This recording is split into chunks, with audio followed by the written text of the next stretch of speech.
ध्रुव तारे की कहानी। ध्रुव तारा कहानी कैसे एक नन्हा बालक तपस्या कर भगवान की गोद में स्थान पाता है और अमर हो जाता है। मुझे ये कहानी मेरे बचपन में मेरे दादाजी ने सुनाई थी, आज मैं आप सभी से बांट रही हूँ।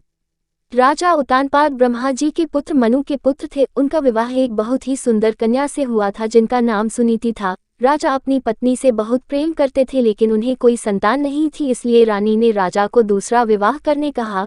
राजा अपनी पत्नी से बहुत प्रेम करते थे इसलिए उन्होंने मना कर दिया और कहा कि दूसरी पत्नी के आने से तुम्हारा स्थान कम हो जाएगा, जिस पर सुनीति ने कहा मुझे आप पर विश्वास है, ऐसा नहीं होगा। राजा को सुनीति की हट माननी पड़ी और उन्होंने दूसरा विवाह कर लिया।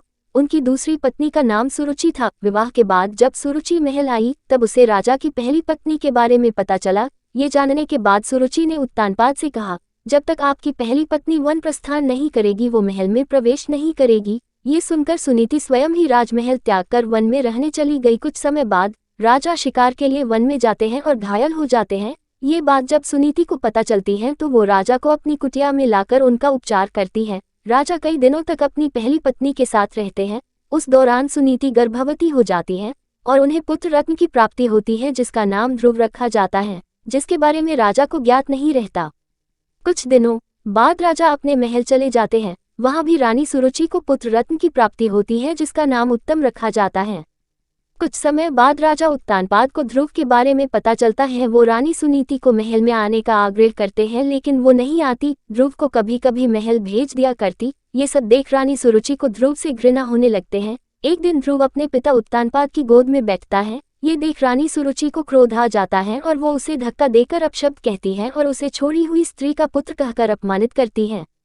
नन्हा ध्रुव कुटिया में आकर माँ को पूरा घटनाक्रम सुनाता है। तब माता सुनीति उसे समझाती है, बेटा अगर कोई बुरा कहे तो उसके बदले में उसे बुरा मत कहो, इससे तुम्हें ही हानि होगी। अगर तुम अपने पिता की गोद में सह सम्मान बैठना चाहते हो तो भगवान विष्णु की उपासना करो, वो जगत पिता है। अगर बैठना है तो उनकी गोद में बैठो। बालक ध्रुव के मन में यह बात बैठ जाती है और वह यही भाव लिए यमुना तट पर नहाने जाता है। वहां उसकी मनोदशा जानकर नारद मुनि आते हैं और वो ध्रुव को भगवान की भक्ति की विधि बताते हैं, जिसे जानने के बाद ध्रुव कठोर तपस्या में लीन हो जाता है। कई महीनों तक खड़े होकर तपस्या करता है। कभी जल में तपस्या करता है तो कभी एक ऊंगली पर खड़े रहकर निरंतर ओम नमो वासुदेवाय का जाप पूरे ब्रह्मांड में गूंजने लगता है। नन्हे से बालक की इस घोर तपस्या को देख भगवान उसे दर्शन देते हैं। बालक ध्रुव भाव विभोर हो उठता है और कहता है, मुझे माता पिता की गोद में बैठने नहीं देती। मेरी माँ कहती है कि आप इस सृष्टि के पिता हैं, अतः मुझे आपकी गोद में बैठना है। भगवान उसकी इच्छा पूरी करते हैं और उसे तारा बनने का आशीर्वाद देते हैं जो कि सप्तऋषियों से भी ज्यादा श्रेष्ठ होगा। उस दिन से आज तक आसमान में उत्तर दिशा की ओर ध्रुव तारा चमक रहा है। ध्रुव तारे की कहानी आपको कैसी लगी कमेंट जरूर करें।